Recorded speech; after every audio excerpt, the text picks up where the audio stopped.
Assalamualaikum warahmatullahi wabarakatuh. Alhamdulillahirabbil alamin. Jamaah rahimakumullah. Dalam pertemuan ini kita perhatikan firman Allah Subhanahu wa taala dalam surah Al-Qamar. A'udzubillahi minasyaitonir rajim. Bismillahirrahmanirrahim. Wa laqad yassarnal Qur'ana lidzikri fahal mim muddakir. Ayat 17.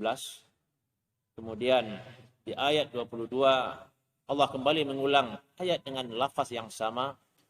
Walaqad yassarnal Qur'ana lidzikri fahal mim muddakir. Selanjutnya dalam ayat 32 Allah kembali mengulangi walaqad yassarnal Qur'ana lidzikri fahal min muddakir. Kemudian ayat 40 walaqad yassarnal Qur'ana lidzikri fahal mim muddakir.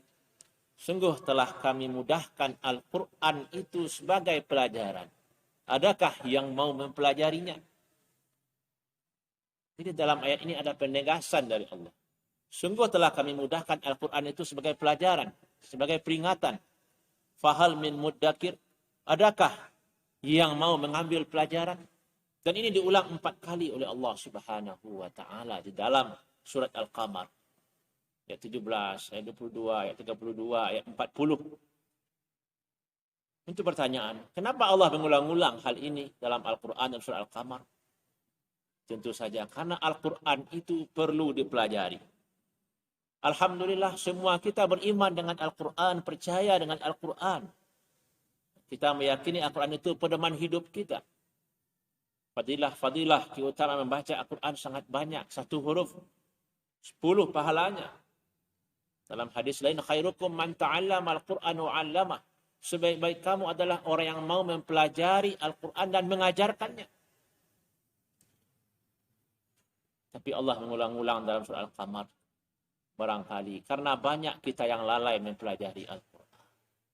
Kita beriman dengan Al-Quran. Kita dari kecil sudah belajar cara membaca Al-Quran. Namun sayang, kita kadang tidak mempelajari Al-Quran. Tidak menyediakan waktu untuk mempelajari apa isi Al-Quran, apa kandungan Al-Quran.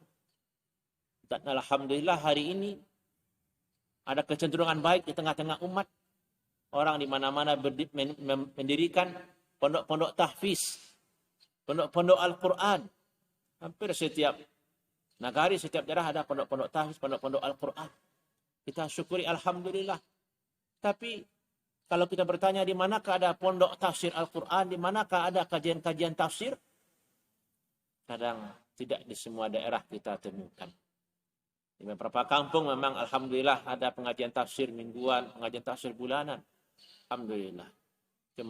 Tapi kenyataan di daerah kita masih jarang ya pengajian-pengajian di masjid tentang tafsir. Mayoritas adalah ceramah umum atau ceramah tentang fikih. Tadi dalam ayat lain juga diceritakan bahwa Rasulullah SAW, Rabbi inna qaumi ittakhadha hadzal Qur'an mahjura. Ya Tuhanku, sesungguhnya umatku menjadikan Al-Quran ini sesuatu yang ditinggalkan. Tetap beriman, tetap dibaca, tapi kadang tidak dipelajari. Jadi ayat yang kita baca tadi memotivasi kita. Allah mendorong kita untuk mempelajari Al-Quran, mempelajari kandungan Al-Quran. Dari dulu, Al-Quran itu tidak pernah berubah. Al-Quran itu terpelihara. Lihat saja terjemahan Al-Quran di rumah kita. Tidak ada perubahan. Tapi sayang kita tidak pernah menamatkannya. Buku-buku di sekolah, selama kita SD, sangat banyak buku-buku yang kita baca. Di saat kita sanawiyah, saat kita SMA, SLTA, banyak buku-buku yang kita baca. Kalau kita susun sudah sekian meter tingginya, apalagi saat kita kuliah. Namun sayang, kita ada yang belum pernah selesai membaca terjemahan Al-Quran. Tapi sayang, 1 lembar Al-Quran saja kita belum sempat untuk mempelajari. Padahal kita meyakini Al-Quran pedoman hidup. Al-Quran itu huda wa rahmah, adalah hidayah. Al-Quran adalah rahmat. Al-Quran adalah obat. Al-Quran adalah furqan dalam kehidupan, pembeda antara kebenaran dan kebatilan. Tapi kita sering lalai mempelajari Al-Quran ini. Kita perhatikan para ulama yang sudah menghabiskan hidupnya untuk Al-Quran. Sampai mengkhatam Al-Quran puluhan kali, ratusan kali. Bahkan ada ulama yang mengkhatamkan Al-Quran dalam satu rakaat salat. Dimulai setelah Isya selesai menjelang subuh. Ada ulama yang berulang-ulang mengarang kitab tafsir. Karangnya tafsir yang sangat ringkas. Kemudian dikarang kembali tafsir pertengahan. Kemudian ditulis pula tafsir yang sangat luas. Al-Wasit, Al-Wajiz, Al-Basit. Seperti Al-Wahidi. Demikian juga Abu Hayyan Al-Andalusi dikarangnya tafsir Nahrul Mad yang ringkas. Kemudian tafsir yang luas Bahrul Muhit. Berulang-ulang mereka mengarang tafsir. Dan tentu saja untuk menyelesaikannya, para ulama tersebut telah membaca banyak kitab-kitab tafsir. Bahkan salah seorang ahli tafsir Burhanuddin Al-Biqai menceritakan, untuk memahami satu ayat dia habiskan waktu berbulan-bulan.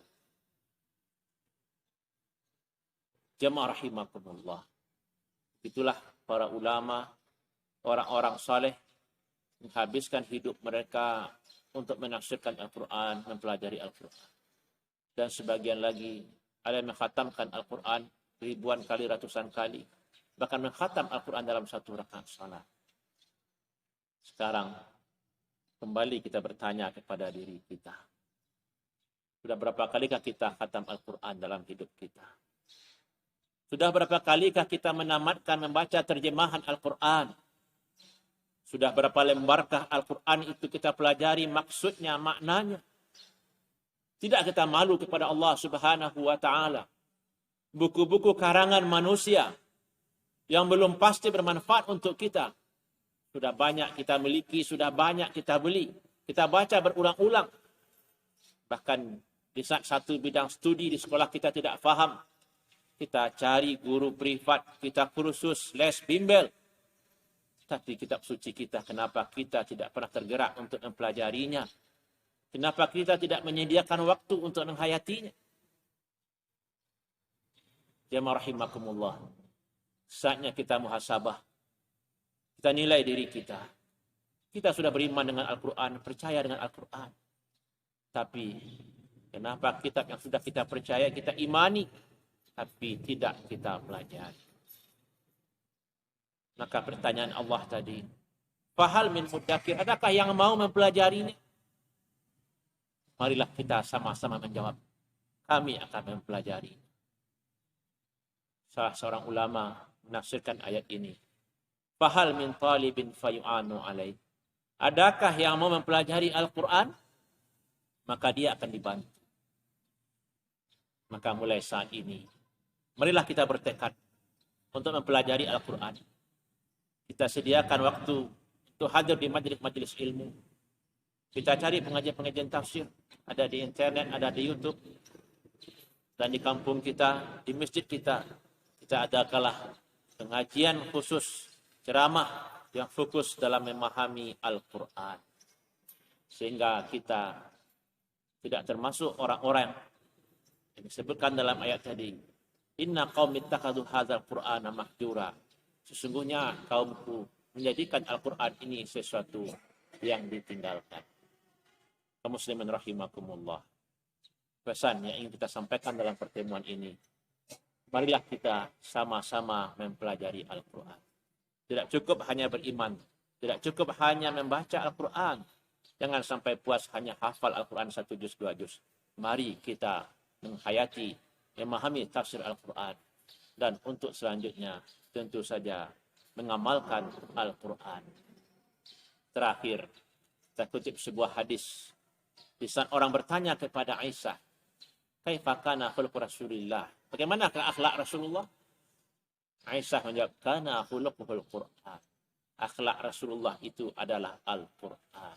Rasulullah adalah Al-Quran berjalan. Kewajiban kita untuk mentauladani Rasulullah sallallahu alaihi wasallam. Menjadikan Al-Quran pedoman hidup. Kita mulai dengan mempelajari makna Al-Quran. Semoga terwujud. Billahi taufiq wal hidayah. Assalamualaikum warahmatullahi wabarakatuh.